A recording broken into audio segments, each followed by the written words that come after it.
Hey, how's it going, y'all? I'm gonna make this video here to basically compare the types of magazines that are available for your Saiga 12. I tried finding some reviews. I didn't see any videos. Maybe I didn't search right, but I'm gonna try to make this for any that wants to take any information, and this is my basically 2 cents of what I think of these magazines. Now, to begin with, I've only used basically the factory 5-round magazines for the Saiga 12 here. I don't have any experience with the AGPs, which is this right here, or the SMG Tacticals. These are new, straight out of the box. Actually, I just got them yesterday. Now, this is just going to be a preliminary, basically, observation of the magazines. We'll make another video as far as explaining the reliabilities and such, or what I experienced with these. But right now, this is just a preliminary evaluation of the magazines. Now, to begin with, in my opinion, we have to compare these two, which are basically, as far as I found out, the most reliable and what people usually buy, the AGPs and the Surefires. Now, I'm going to compare these two to the original one. That's just my standard. Other people may have other standards, but to each their own. Now, on the standard 5 rounds, you have a metal little plate here in the back. That's one thing that you're going to notice. The body is polymer, and the follower is polymer. On the AGPs, you see that there is a metal backing as well, which in my opinion is great. Why change? Why not include it? The manufacturer decided to put it in. Well, why not put it, right? This is also a plastic follower on the AGPs. One thing to notice also is the finish on the actual magazine is quite good. It doesn't look cheap or generic or anything like that. That's great for the AGPs. Just again, right out of the box. Now, the SGM tactical ones, the finish itself looks a little dull or bland, and the follower is also polymer, plastic.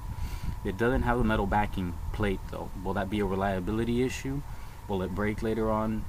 Who knows, right? Again, I haven't shot these, but I will make another video for that.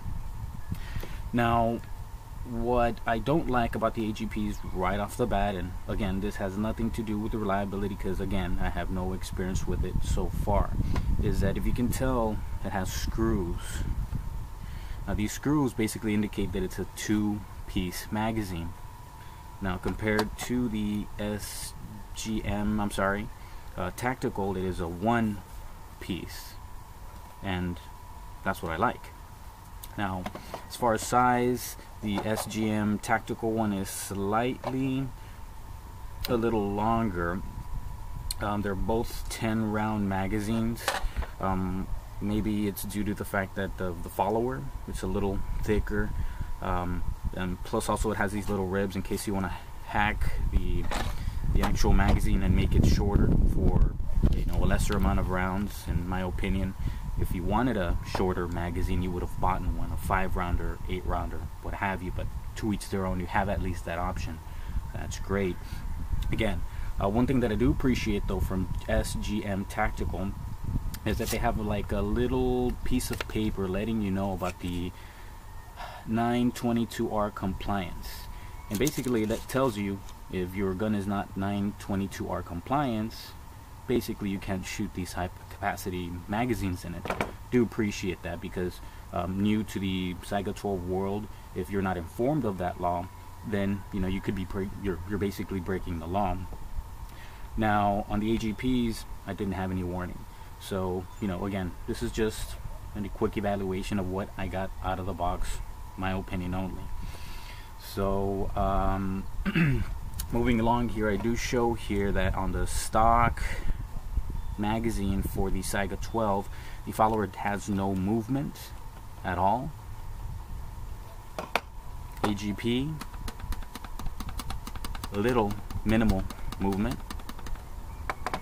And SGM Tactical, you have quite a bit of movement.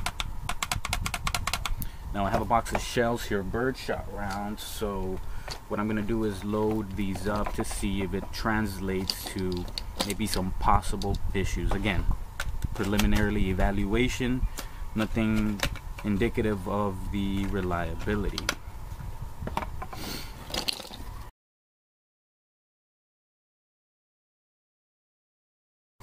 Sorry for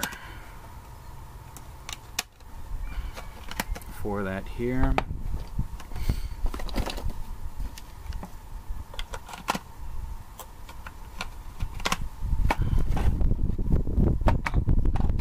So I'm loading just 3 rounds right off the bat here to see what we can tell about when they're loaded. I'm not going to fully load them right now. I don't think that's necessary here. On the OEMs, I'm pushing it up a little bit, and you do see some movement on the shell, but that's fine. I mean, it hasn't translated to any reliability issues. It's a 100% reliable magazine, so minimal movement when I push up on it. AGP, minimal movement, and this round comes off. See? Again, OEM, AGP. Again, not indicative of reliability. I haven't shot them yet. SGM. So far, this one is close to OEM standard. It retains the shell better than the AGPs right off the bat. I'm really interested to know how this actually cycles compared to this one, but yeah, that would be my only concern right off the bat with this one, that it doesn't retain the actual shell better than the OEM. Again, I'm going to try to do a comparison here. I'm putting the OEM on one side and AGP on this one, using the same finger, doing the same pressure here. Rounds about 2. Jump off of this one.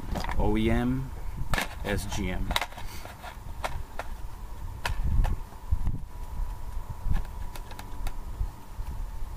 So right off the bat, I think I like this one better right off the bat, the SGM Tactical. Again, not having to have shot them before, but again, we'll see. Maybe this one is more reliable than this one. Who knows, right? But this is just going to be part 1 here, and we'll take it from there. Thanks, guys.